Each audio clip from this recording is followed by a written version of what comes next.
Hello everyone. Hello, my dear viewer. How are you doing? It is the man with the movies. Yes. Um, I have a grand total of 6 movies today that we're going to talk about. Again, I will have varying descriptions of varying length about the different films. Some I have seen, some I have not. But these are some of the films that I've added to my collection since last year's video. I have a couple more. I have some special editions coming, but for some reason they've been stuck in post for a long time. So we'll see what we can do about that. But yeah, let's get to it. I also wanted to mention I have a different, what's it called? A bowler pattern. Is it a bowler pattern? A different one for this video.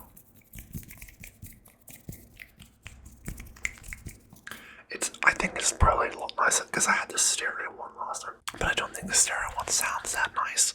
I listened back to the other video, and it didn't sound like I wanted it to sound. God knows how these other people like Rafi and these kind of people, how they sound so good. I don't know if it's their voice. I don't know what, because I see Rafi use this microphone. Is it because this is on here?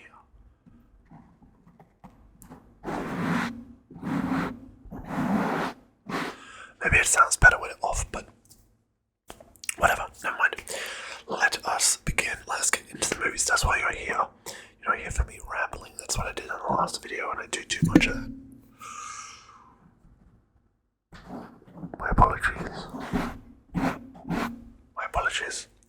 So, let us start with a film that you have actually already seen before on the channel.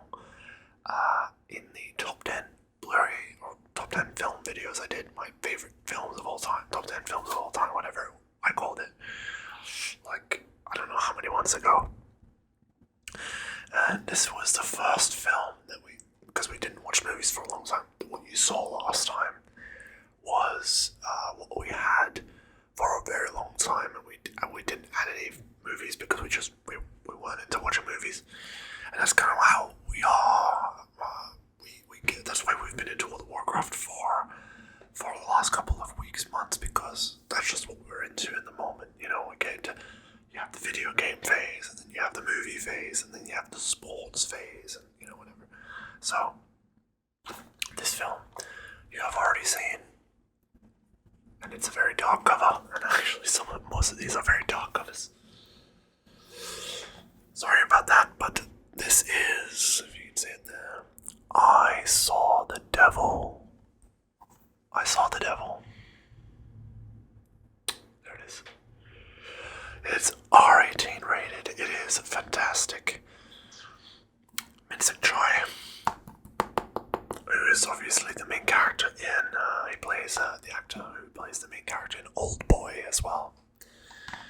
And I'm sorry about the pronunciation, Byung-hun Lee, I assume.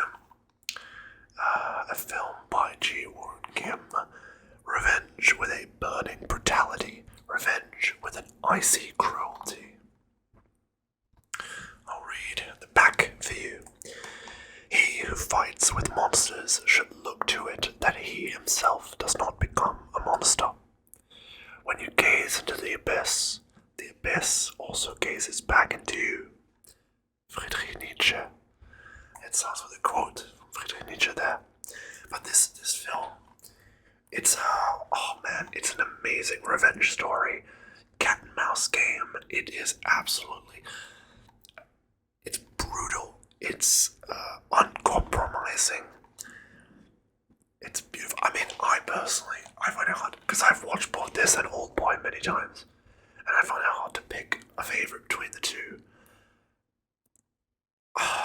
This one also comes in a white Blu-ray case, which isn't all too common.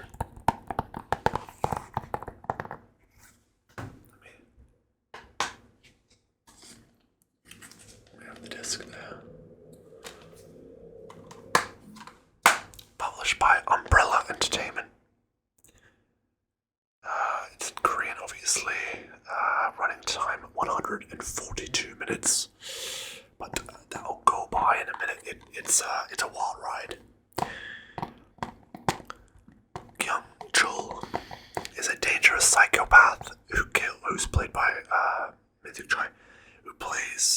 who's a dangerous psychopath who kills for pleasure.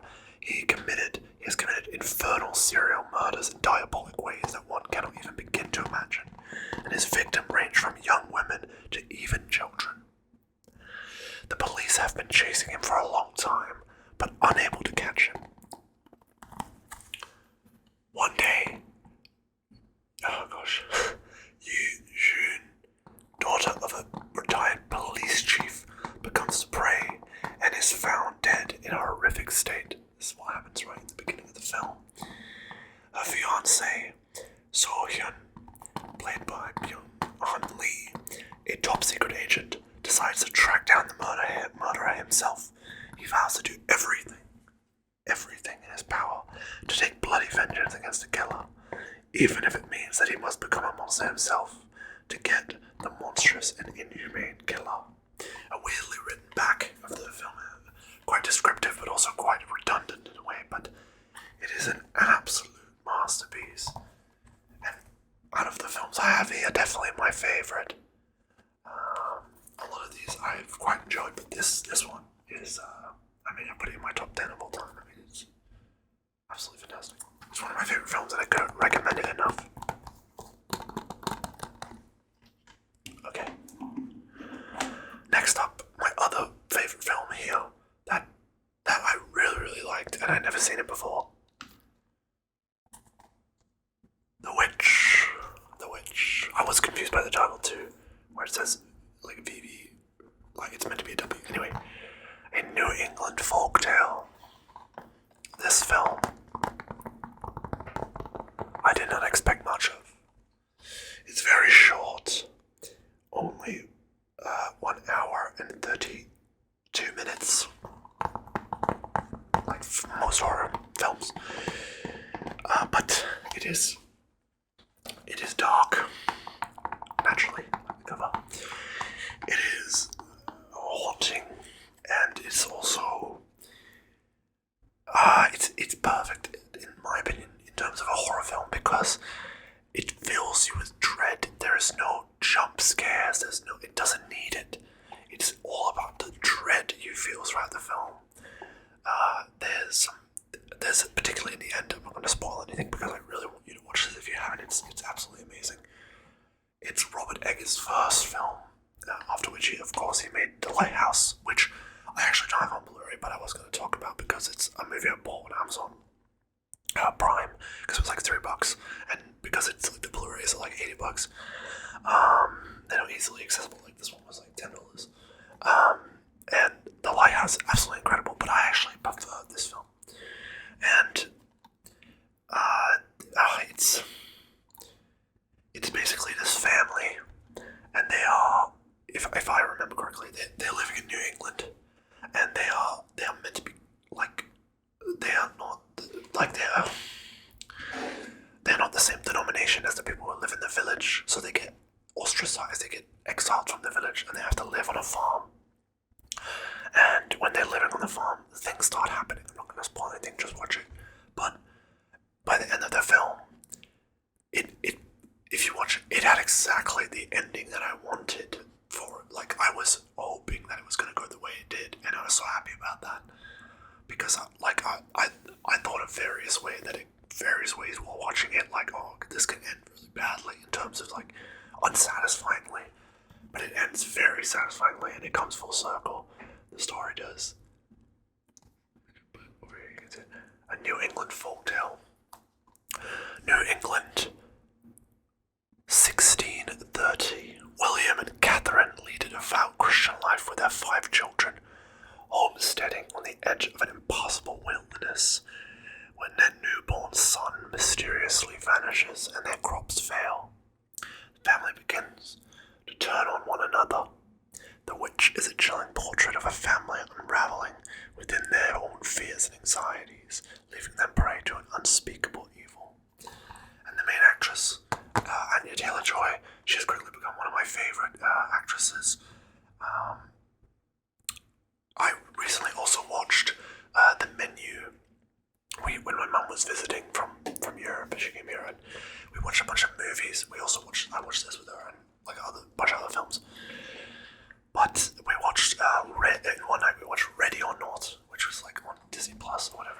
was like this woman goes into this family and she's marrying into this family and they play a game to appease the devil or whatever and they hunt her down and she ends up just killing. It was very. I really despised it. I thought it was asinine of a film. I didn't enjoy it at all. Maybe you did. I'm sorry if you did. But I personally just didn't enjoy it. But then we watched The Menu, which I think either was from the same director or it was like a similar horror film. Like a thriller or whatever. It came out right after, a year later or something, 2 years later. But The Menu, I really liked because first of all, it had Anya Taylor-Joy as the main actress, but also it wasn't just that. It was the fact that it had, I think his name is Ralph Fiennes as the chef, and that movie's beautiful. If you love food, watch The Menu. It made me so hungry, that movie, and it's interesting. It kind of does. It has a lot of tropes from a lot of other films that end in a similar way, but I thought it was enjoyable, and I enjoyed I enjoyed the culinary aspect a lot. But The Witch, all of Robert Eggers' movies, give them a watch. The Witch, The Lighthouse, Nosferatu is coming out soon, and then the next movie I have here, The Northman, which was his third film. The Northman by Robert Eggers. As you can see, it also stars Anya Taylor-Joy, Alexander Skarsgård, Willem Dafoe, Ethan Hawke, Nicole Kidman, Bjork, of all people. And this is his third film. I haven't seen it. My wife absolutely loved the film when she saw it in cinema, and she purchased this for us to watch. I have it in my PS4. It's not in there. Conquer Your Fate. From visionary director Robert Eggers comes The Northman, an action-filled epic that follows a young Viking prince on his quest to avenge his father's murder. Very simple plot from what it sounds like, but she said it was amazing, so I believe her. She showed me The Witch too. I hadn't seen that, and The Lighthouse, and I love those films, so I'm sure this will be great. And yeah, Anya Taylor-Joy, Alexander Skarsgård, I also really like whenever he's in anything. So, Willem Dafoe, of course, fantastic actor. So, should be fine. Should be very, very fun. Keen to watch it. And then we watched. I'll start to look in here more. I'll do it. I promise. I still look over there. I need to look over here. Sorry, guys. So, The Conjuring now. This film isn't actually just one film. Excuse me. This is the 3-film collection. This is the 3-film collection of The Conjuring. I'll explain. So, I don't watch horror movies. I never watch horror movies. I never like watching horror movies. And it's because when I was a kid, I was very young, and I was at a sleepover, and the oldest boys in the group, they put on It, the 1990 original by Stephen King. And it scarred me for life. When I was a kid, I would be terrified of clowns and things like this. I didn't watch the It remakes until just a few days ago, and I really liked them. We'll probably get those on Blu-ray at some point as well. I really like them. I'll eventually get around to watching the original. But that scarred me, and it never made me want to watch horror movies or even play horror games. So, I never watched The Conjuring, I never watched Insidious, I never watched Saw, I never watched any of these films.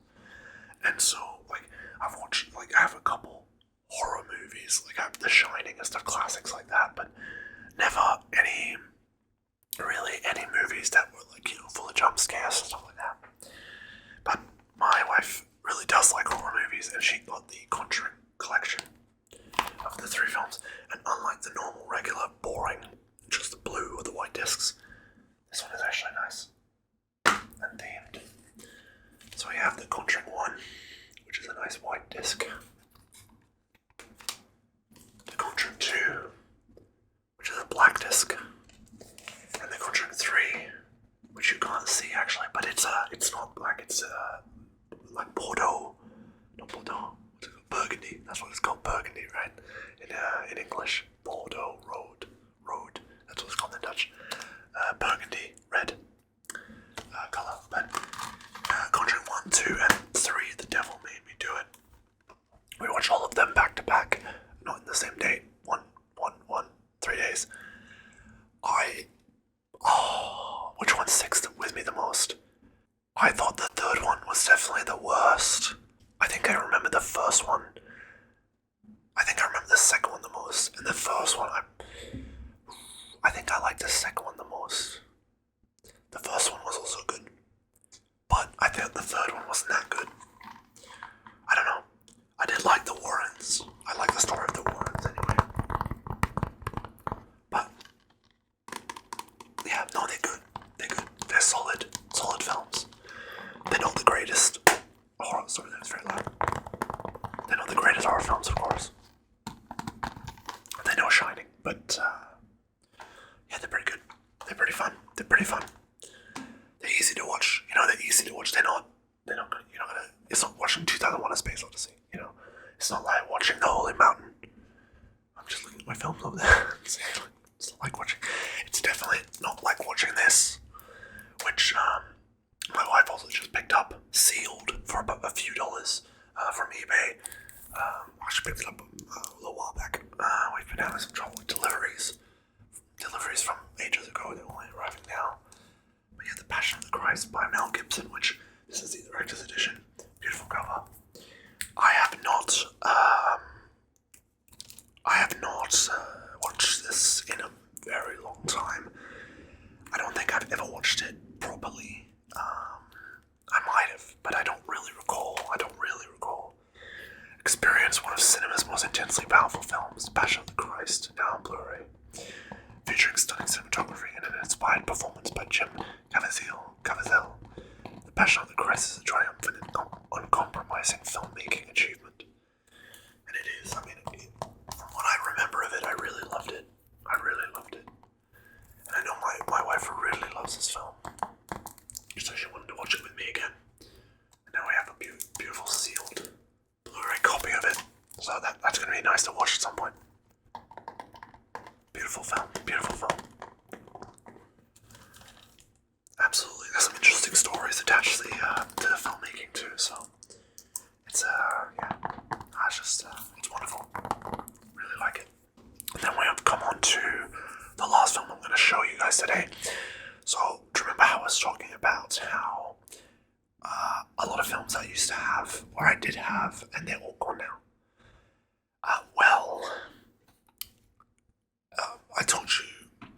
So remember when in the last video I told you I had a bunch of films that I couldn't find for the last Blu-ray collection video, and then I said I would show them when I found them, and I never could find them because I looked everywhere and I got family members to look and no one found them. It was like Blade Runner, 28 Days Later, Trainspotting, Skyfall, plenty of other films. It sucks. And one of those films was Gladiator, and I managed to pick this up for a few dollars, sealed. Look at this. It's only a few dollars sealed. It's the 2-disc special edition, definitive edition. Russell Crowe in a Ridley Scott film, Gladiator. Winner of 2000 Best Picture. The general who became a slave, the slave who became a gladiator, the gladiator who defined an empire. Yeah, everyone's seen Gladiator at this point. I saw it years ago when I was younger, but I haven't rewatched it, and my partner, I don't think she's seen it in a long time. Excuse me. Let me have some water. Oh, my voice is so hoarse when I try to whisper. What's going on with me today? Maybe you guys want me at some point to do, maybe at some point you guys would like me to do a soft-spoken video instead, but it probably gets down like this because I have a lot of vocal fry. I have a very bad voice. Anyway. 2-disc definitive edition with over 10.5 hours of bonus content. That's a lot of bonus content, including 4 hours of content exclusive to this Blu-ray set. And you know what? Let me actually, because I did own this film before. It's like these slip cases. It's not a steel book or anything. That's nice. inside. So that's the brand new case for Gladiator. Wow. So we got the 2 discs. Disc 1.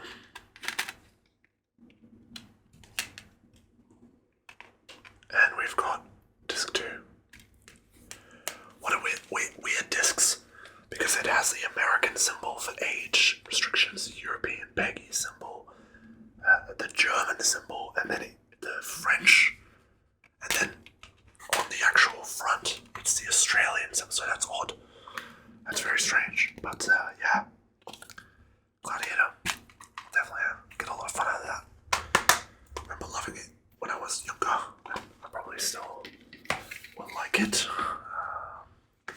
No doubt. Oh, this is very, very annoying. Okay, I'm gonna put it in afterwards. Anyway, I hope that you enjoyed today's video. I hope that you enjoyed today's video. I hope you enjoyed it. And if you enjoyed it, please leave a like, leave a comment. Subscribe if you are new to the channel, and if you want more of this content, and also if you have any movie recommendations for me, please go ahead in the comments. And yeah, apart from that, thank you for watching. We'll see you next time, and yeah, as soon as I get the other movies in, we'll do a second part of this, and maybe in the future we can do more parts if people enjoy it, whatever.